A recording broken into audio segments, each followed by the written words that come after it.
I was very clear that everyone would have to make a contribution. And you saw that in the budget on the 26th of November. We froze for an additional 3 years the tax thresholds, national insurance and income tax, that the previous government had frozen for 7 years. We extended that for a further 3 years. That's not a breach of the manifesto. I'm keeping every single promise on tax that I made in our manifesto. The freeze in income tax and national insurance thresholds beyond the decisions by the previous government. What's happening with Rachel Reeves right now isn't just a minor messaging slip or a harmless political inconsistency. It's a textbook example of why public trust in politicians keeps collapsing. Last year, Reeves stood at the dispatch box and stated clearly, unequivocally, and on the parliamentary record that freezing the income tax threshold was a manifesto breach. There was no nuance, no caveat, no under certain circumstances. It was a direct insistence that such a move violated Labour's own commitments. Fast forward to today, and suddenly Reeves is claiming the exact opposite. That the freeze is not a breach, that people have misunderstood, and that her previous position somehow no longer applies. This isn't reinterpretation. It's contradiction. Blunt, undeniable, and politically damaging. The public doesn't demand perfection, but it does demand consistency. And when a senior figure like the Chancellor presents two incompatible statements and expects voters to swallow both, it deepens the already widening gap between Westminster and the people it claims to represent.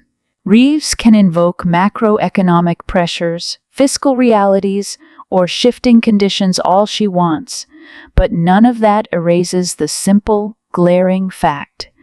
She contradicted herself. And when politicians try to rewrite their own history in real time, it reinforces the perception that truth in politics is flexible, convenient, and ultimately disposable.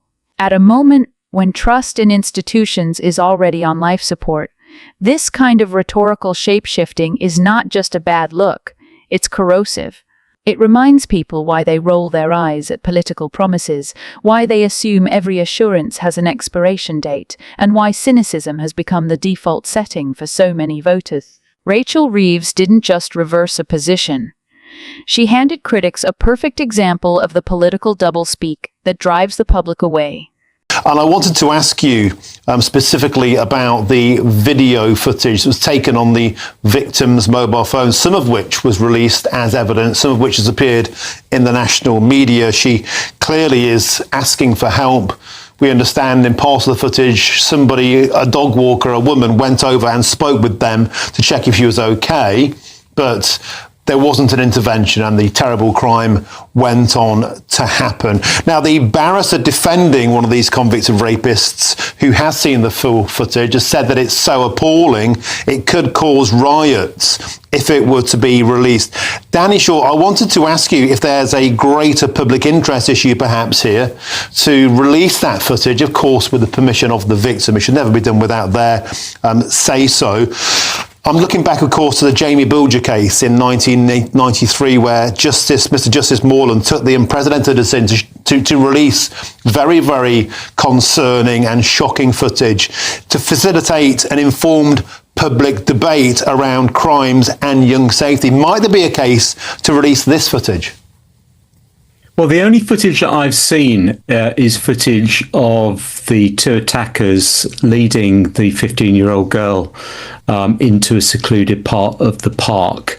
And you know, it's fairly grainy footage, and it's taken from sort of up high.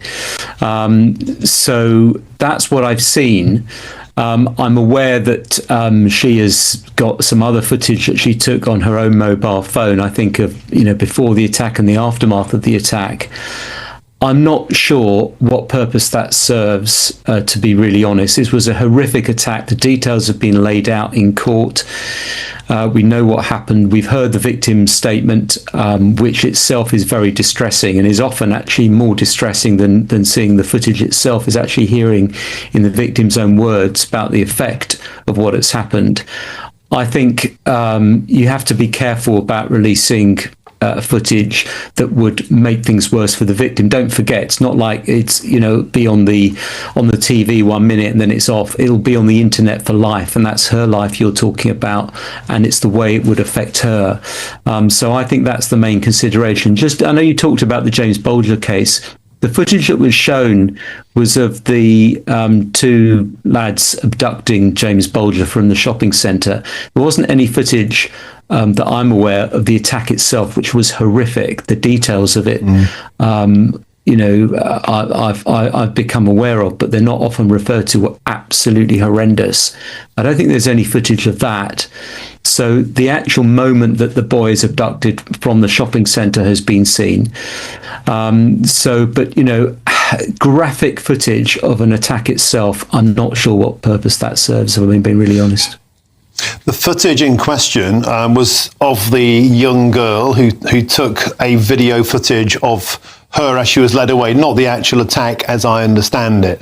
But the point of the matter is it could be edited. I'm trying to have a conversation about trying to make people out there become the eyes, the ears, and perhaps the intervention and the safety, the hero, if you like. I spoke to my kids about this last night, and every time I have to speak to my children about things like this, because I think it's my duty as a parent to try and keep them safe, I find it utterly heartbreaking that we're having these conversations again. And I just wonder, how can we try and facilitate to make everybody out there be a hero, to intervene if they see a girl in trouble, if they see something happening, to get involved. And as difficult as that may be, all I'm saying is, Danny, if we could get some of this footage out there, maybe with the girl's full permission, could we try and prevent just one disaster like this happening ever again?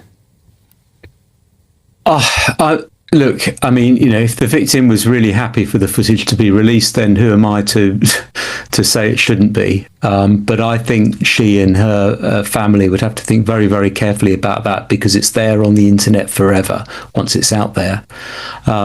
So I think that's a very careful consideration. Of course, we need to make people aware of the importance of intervening, whether that's through calling the police or intervening themselves when they witness something untoward, or when they hear an attack like that. Of course, I mean, it's shocking that some people apparently sort of walked away and didn't go to her aid. But that is more about, I don't know, some sort of learning in schools about the importance of bystander intervention. It's a sort of terrible phrase, but that's what it's about. About helping people, coming to people's assistance.